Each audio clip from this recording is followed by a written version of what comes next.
शिक्षक साथियों, सादर नमस्कार। शिक्षक स्वमूल्यांकन सभी प्राथमिक, मिडिल, हाई स्कूल एवं हायर सेकेंडरी स्कूल के सभी शिक्षकों को स्व आकलन कंप्लीट करना है, जिसमें जिस भी टॉपिक में आपका प्रशिक्षण की आवश्यकता है उस टॉपिक पर आपको स्व आकलन के आधार पर आपको प्रशिक्षण दिया जाएगा। तो हमें आकलन एकदम सही से करना है ताकि हम उसका प्रशिक्षण का लाभ ले सकें। तो चलिए हम देखते हैं किस प्रकार से हम स्व आकलन करेंगे। इसके लिए सबसे पहले हम cgschool.in पर लॉगिन हो जाते हैं, यहाँ पर मोबाइल नंबर और पासवर्ड डाल के। इस प्रकार जैसे ही हम लॉगिन होंगे हमारा यहाँ पे नाम दिखाई देगा। फिर यहाँ पे 3 लाइन को हमको क्लिक करना है। यहाँ पर जैसे ही हम 3 लाइन को क्लिक करेंगे हमारे सामने इस प्रकार का ऑप्शन दिखाई देता है। यहाँ से हमको शिक्षक के कार्य इस ऑप्शन को ओपन कर लेना है। जैसे ही हम शिक्षक के कार्य को ओपन करेंगे हमारे सामने ये दिखाई दे रहा है शिक्षक स्व आकलन, इसको हमको क्लिक करना है। जैसे ही क्लिक करेंगे फिर हमारे सामने एक नया पेज ओपन होगा जिसमें शिक्षक स्व आकलन TSACG, इसको हमको फिर से ओपन कर लेना है। जैसे ही ओपन करेंगे हमें यहाँ पर शिक्षक का नाम, कर्मचारी कोड, लिंग, जन्मतिथि, पदनाम, स्कूल का नाम, यूडाइस कोड, इस प्रकार से जिला, ब्लॉक आपको दिखाई देगा। फिर यहाँ पर शिक्षक द्वारा पढ़ाए जा रहे विषय, यहाँ से हमको क्लास का चयन कर लेना है। जैसे जो भी आप क्लास पढ़ाते हैं, तो यहाँ पर मैंने क्लास फर्स्ट चयन कर लिया। फिर यहाँ से हमको क्या करना है, विषय का चयन कर लेना है, सब्जेक्ट का। जी जो सब्जेक्ट हम पढ़ाते हैं यहाँ पर सब्जेक्ट आएगा। तो जैसे फर्स्ट में इंग्लिश किए, फिर यहाँ पर जो ऐड बटन हमको दिखाई दे रहा है, इस ऐड बटन को हमको क्लिक करना है। ऐड बटन को जैसे ही हम क्लिक करेंगे वो विषय हमारे सामने नीचे की ओर यहाँ पे दिखाई देगा, कक्षा विषय। अगर यदि गलती से दूसरा विषय हो जाता है तो यहाँ से हम यहाँ पर रिमूव करेंगे, तो यहाँ से ये रिमूव हो जाएगा। और यदि दूसरे सब्जेक्टों को यहीं पर हमको फिर से क्लिक करना है ऐड करने के लिए, तो चलिए हम नया विषय इसी में जोड़ते हैं। यदि दूसरे विषय और पढ़ाते हैं तो यहाँ पर हम इंग्लिश के बाद यहाँ पर हिंदी का चयन करते हैं। फिर से जो ऐड बटन है उसको हमको ऐड कर देना है।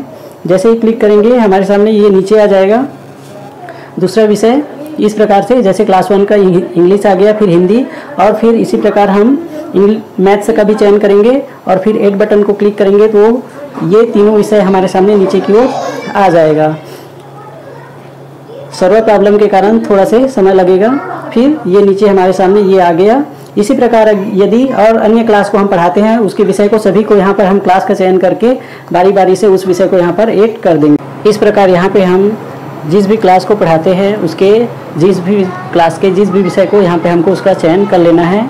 इस प्रकार जैसे क्लास 1 में मैंने तीनों विषय का चयन किया, क्लास 2 में भी तीनों विषय का चयन किया। फिर यहाँ पर ऑप्शन हमको दिखाई दे रहा है नेक्स्ट और प्रीवियस। यहाँ पर हमको नेक्स्ट बटन पर क्लिक करना है। नेक्स्ट बटन पे क्लिक करेंगे फिर हमारे सामने यह वाला पेज खुलेगा जिसमें शिक्षकों की समेकित रेटिंग, यहाँ पर क्रमांक है, निष्पादन मानक, निष्पादन संकेत, क्रमिक निष्पादन उपलब्धि बिंदु, प्राप्तांक। मुझे इस निष्पादन मानक के लिए प्रशिक्षण की आवश्यकता है। यहाँ पे हमको देख लेना है। सबसे पहला PS है 1, सीखने के अनुभवों की रूपरेखा। तो यहाँ पे हमको क्या करना है, सबसे पहले यहाँ पर जो इसके सामने जो बॉक्स नज़र आ रहे हैं क्रमांक में, इस बॉक्स को सबसे पहले हमको टिक कर लेना है। तो चलिए हम इसको टिक करते हैं। जैसे ही हम टिक करेंगे तो यहाँ पर ये ओपन हो गया। ये यहाँ पे हमको क्या करना है, देखिए यहाँ पे फर्स्ट में लिखा हुआ है सीखने के अनुभवों की रूपरेखा। फिर इसका आ जाता है यहाँ पर निष्पादन संकेत। यहाँ पर लिखा हुआ है योजना बनाते समय विद्यार्थियों के पूर्व ज्ञान और अनुभवों का उपयोग। तो यहाँ पर क्रमिक निष्पादन उपलब्धि बिंदु, यहाँ पर आपको 4 ऑप्शन मिलेंगे। इसमें से 4 ऑप्शन में से आपको चयन करते जाना है। अगर एक से अधिक बिंदु अगर आपके लागू होता है तो आप एक से अधिक बिंदु को भी चयन कर सकते हैं। उसके आधार पर यहाँ पे आपको अंक प्राप्त होते जाएगा। तो चलिए यहाँ पर है मुझे इसका ज्ञान नहीं है, यदि नहीं है करेंगे टिक करेंगे तो यहाँ पे हमें 0 अंक प्राप्त होगा।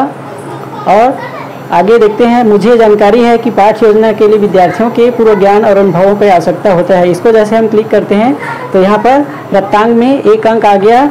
और नीचे देखते हैं यदि मैं दूसरा ऑप्शन मैं पाठ्य योजना बनाने के पूर्व विद्यार्थियों के पूर्व ज्ञान और अनुभवों को जांच लेता हूँ, यदि इसको भी हम करते हैं तो यहाँ भी हमको टिक कर देना है। फिर यहाँ पे अंक 2 हो जाएगा। फिर यहाँ पर तीसरा ऑप्शन है विद्यार्थियों के पूर्व ज्ञान और अनुभवों को विश्लेषित कर उनका कक्षा शिक्षण में उचित उपयोग करती हूँ। इसको भी यदि हम टिक करते हैं तो यहाँ पर प्राप्तांक हो जाएगा 3 अंक का। और फिर चौथा ऑप्शन है यहाँ पर, विद्यार्थियों के पूर्व ज्ञान और अनुभवों को उपयुक्त स्थान देने हेतु रणनीतियों का उपयोग करता हूँ। इस प्रकार से यदि 5 ऑप्शन में से यदि हम चारों ऑप्शन को टिक लगाते हैं यहाँ पर तो हमारा अंक 4 हो जाएगा। इस प्रकार यहाँ पे प्राप्तांक 0 से अधिकतम 4 अंक तक प्राप्त होंगे।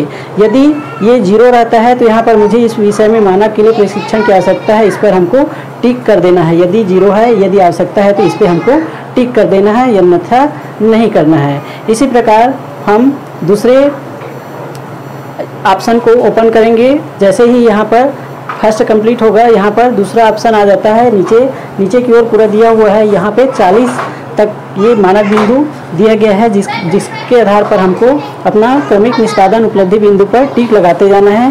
तो इसको सबसे पहले वही है कि इस बिंदु को हमको क्या करना है, क्लिक करना है। जैसे ही टिक करेंगे यहाँ पर तो ये वाला ऑप्शन हमारे लिए ओपन हो जाता है। जैसे दूसरा में देखते हैं, सीखने के अनुभवों की रूपरेखा। निष्पादन संकेत है, योजना बनाते समय सीखने के प्रतिफलों LOS लॉस को समाहित करना, लर्निंग आउटकम को समाहित करना। तो यहाँ पर मुझे इसका ज्ञान नहीं है, यदि नहीं है तो हमको टिक यहाँ पे लगाना है। और जैसे ही यहाँ पे टिक लगता है तो फिर यहाँ पे अंक जो है 0 हो जाता है। यहाँ पर जैसे टिक करेंगे यहाँ पर 0 हो जाएगा और मुझे इसमें प्रशिक्षण की आवश्यकता है, इस प्रकार से इसको टिक करना होगा। यदि नहीं है तो फिर नीचे आएंगे। मैं लर्निंग आउटकम के बारे में सामान्य तौर पर जानती हूँ, यहाँ पर टिक करेंगे। फिर मेरी लर्निंग आउटकम पर समझ स्पष्ट है कि यह दक्षताधारी शिक्षण के लिए आवश्यक है। यहाँ पर भी यदि एक से अधिक बिंदु आप पर लागू होता है, आप करते हैं, फॉलो करते हैं उस चीज़ को, तो आपको टिक लगाते जाना है। मैं पाठ अथवा आकलन की योजना बनाने के दौरान लर्निंग आउटकम्स को केंद्र में रखता हूँ।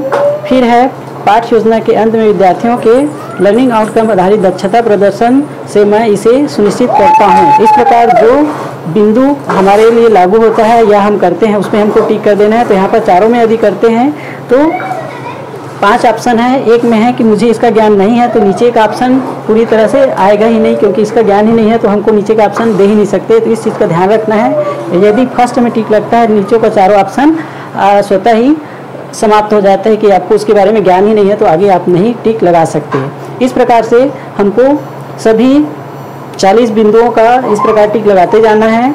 टिक लगाने के बाद अंतिम में हमको देखते हैं ये पूरा 40 बिंदु पर यहाँ पर आकलन है। इस प्रकार बारी बारी से हम टिक लगा करके उसको सबमिट करेंगे। लास्ट में यहाँ पर देखते हैं हम 36, फिर नीचे की ओर आते हैं, ये 40 बिंदु है टोटल।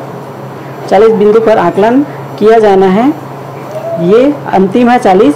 विद्यालय विकास, यहाँ पर जैसे हम टिक करेंगे तो हमारे लिए क्रमिक निष्पादन उपलब्धि बिंदु ओपन हो जाता है। जैसे विद्यालय विकास, इसमें है उच्च अधिकारी द्वारा दिए गए सभी प्रकार के कर्तव्यों का निर्वहन। मेरा फिर पहला ऑप्शन है, मेरा मानना है कि शाला समय में अपने विषय का अध्यापन ही मेरा दायित्व है। सेकंड ऑप्शन है, मैं शाला समय में ही दिए गए कर्तव्यों का निर्वहन कर पाता हूँ, यदि आवश्यक हुआ तो मैं। इस प्रकार से हम इस बिंदुओं को टिक लगाते हुए पूरा टिक हो जाने के बाद यहाँ पर दिया हुआ है अगला नेक्स्ट बिंदु, नेक्स्ट है। जैसे पूरा इधर हो जाता है तो नेक्स्ट कर लेना है।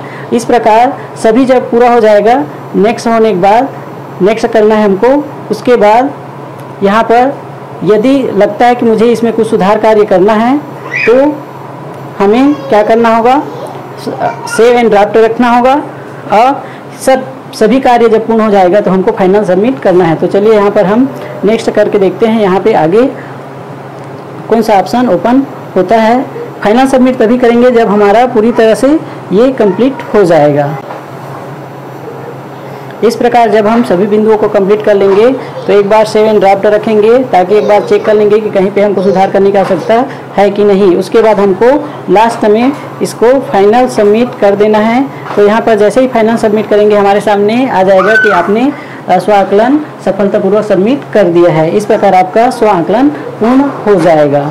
अगर वीडियो अच्छी लगी हो तो वीडियो को लाइक कर दीजिए, चैनल को सब्सक्राइब कर दीजिए ताकि ऐसी नॉलेज भरी वीडियो आपको मिलता रहे। धन्यवाद।